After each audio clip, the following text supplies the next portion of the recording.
against Trey. Trey Seibel, we saw his father, Bud Seibel, last year. Did a real nice job.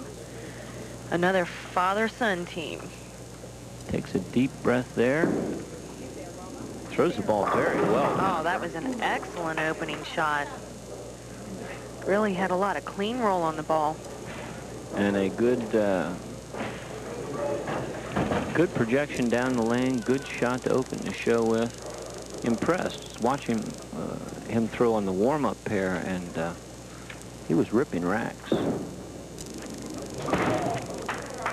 Unfortunately, he hung up in that ball and goes by and starts the game with an open frame. You never, ever want to do that against your competitor. We're going to take a first look at Scott Kramer, age 26. Lives out in the Batavia area. Started bowling at the age of 9, and that's what it's all about. Get them started young, and you too can throw the ball like this. Check that out. Wow, great pin action. Great pin action, and glad to be here, right? So he slaps his hands. His competitor knows that this man isn't going to go away. He watched him bowl on the warm-up pair, too, and he was throwing a 5-pin about 3 lanes left. Right. Oh. I don't know what he weighs in at, but his muscle to body fat ratio is 0. That's right. It's all muscle, I'll tell you.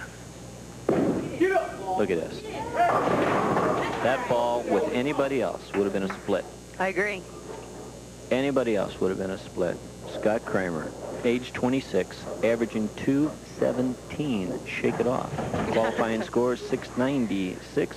His first television appearance, 300 high game. 804 for the high series, and I believe it, because this gentleman throws a whale of a ball.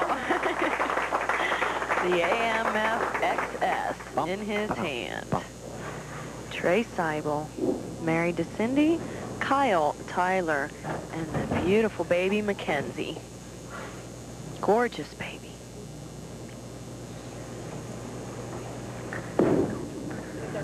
Looking good. Hung up in the ball, Jennifer. High. Maximum penalty for going through the nose. Hanging up in the release. Let's take a look at it here. Just watch his hand. Thumb should come out first and then onto the fingers. Right there. Everything comes out at the same time. Hangs up in the ball. No roll at all. Will not break down the split. The 4-7-10, he answers by getting only one of the 3, Jennifer, and early on in match play competition, you're supposed to get the 2. You bet. Trey is a 4-step approach, full fingertip release.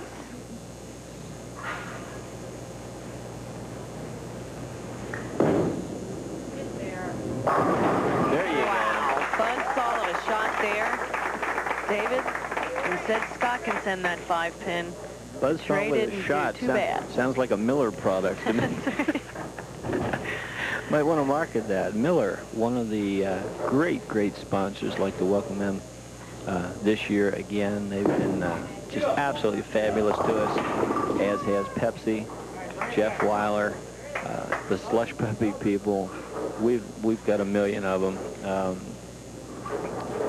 We just are graced with good sponsors and good bowlers. We're coming into your home. We got the ratings from the first quarter, and they were phenomenal. We're #1 in our time spot.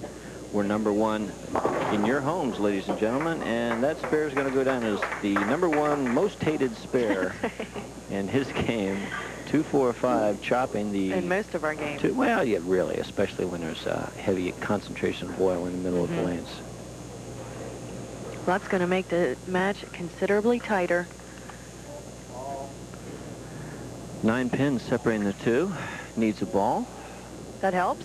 Yeah, well, typically you do need a ball to bowl with.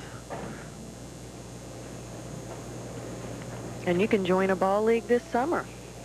That's right. Have a ball. Something sponsored by the Greater Cincinnati Bowling Association. Going wide again, Jennifer, and I can't, once again, I can't believe that it's that difficult to adjust your arm swing Here, now here, he's going to trust the ball again. Watch it. He sends it out to the right, a little to your rack. That's it. Okay, all right. So the ball never goes into the finishing roll. It hits the head pin and deflects very sharply, leaving the 2-5-8, leaving the 8. Holy cow. Very disappointing for Scott, but there's plenty of paper left. Well, both competitors having 2 opens apiece. It's basically an even match. 2 pins separating the 2 right now. At this point, I think you're looking at the man with the advantage, quite frankly. Holy cow. Put the stinger on him, didn't I? Yes, sir. Age 29, averaging 197.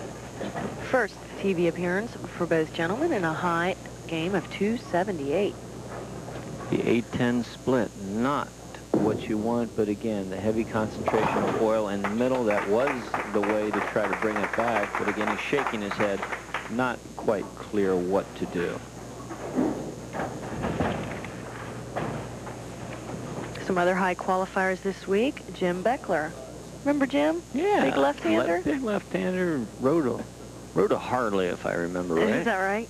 Willie White, and then Scott Kramer also came in 7th, and then Ron Holiday in 8th. Looking good for $70.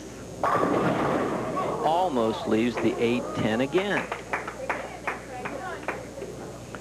Lucky to carry out the 8 late, leaving only the 10. Let's take a look at the footwork and see if we can see what we're coming into here. Footwork looks good. Projection looks good. Now watch the ball deflect here to the right. 5-pin goes in there, takes out the 8 late, and then the 10 he at least brings back the spare, Jennifer. David Trey's filling frames, and right now that's the key against Scott Kramer. Make your spares. Everybody make your spares. Go out and practice it.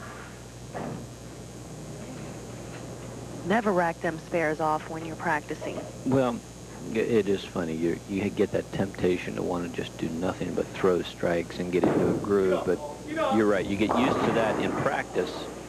You really don't develop the spare shooting techniques you're going to need for tournament play. Each bowler, look at them both shaking their heads in disbelief or just total confusion. I'm not sure which, Jennifer. Yeah, they're having a hard time, but and again, you just have to fill frames at this point. Cross lane for the 2-10 and taking only the 2-pin out. Scott is not a happy camper. Wouldn't ask him for the time of day right now. That's right. No way. And he's throwing the ball very well, so that can be very disappointing when you're throwing the ball well and just not getting the scores that you need. As it is, he leads by 10 pins. As he crushes it. Yeah, I don't think there was any doubt that ball was going to hit. That was a crusher. Trey is leading by 1 pin.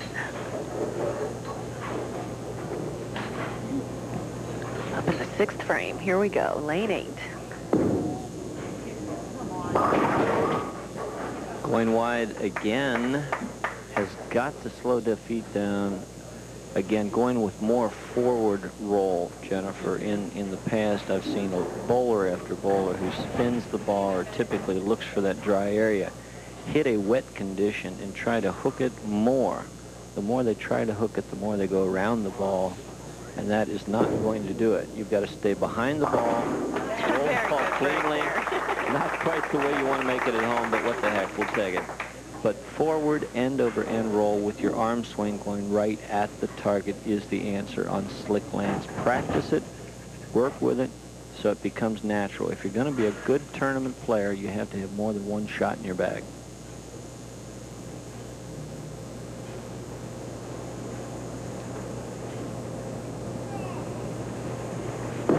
Left-hand lane. Looking good. Very close, though. Just didn't quite have the roll going into the pocket to take out that 5-pin, Dave.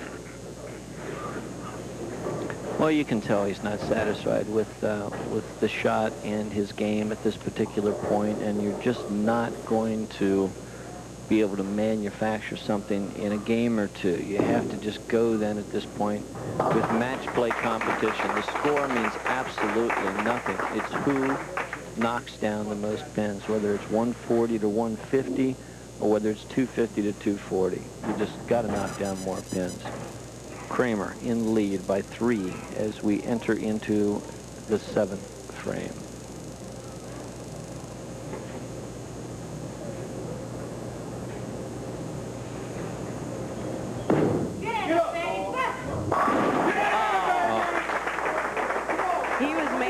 This is the one time where it actually worked out for him. He took his aggression out on the pins.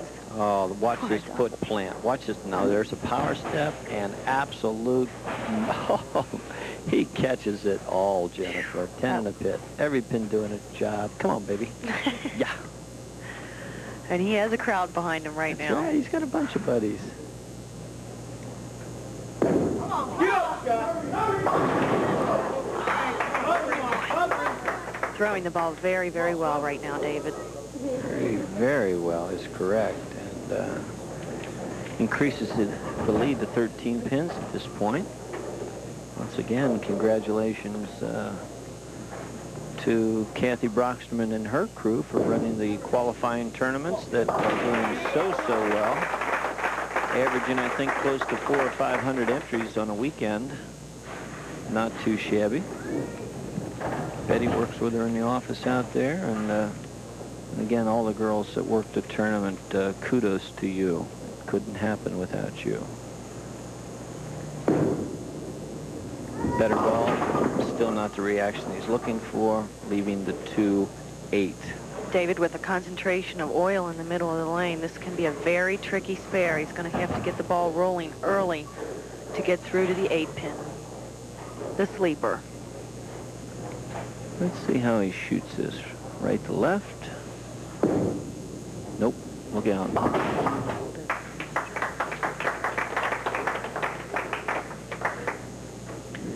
Trey Seibel, averaging 197 high and a 189 low. Okay, you see him wiping the oil off the ball there. Now watch, even after wiping the ball off. See the oil ring? Heavy concentration of oil in the middle. If he crosses the center area, now that ball should roll a little bit. Leaving the 8-10 again, surprising even him and myself. He just can't get a break to save himself. It's about as good a shot as he's capable of throwing, Jennifer, which tells me he's just not playing the lanes properly. Down at the line, good knee bend, good extension, rolls the ball cleanly, still leaves the 8-10 split. Not in the cards today. And he even has a ball that will get early roll on Nitro R2. Those types of balls roll very quickly and get good action on the pocket.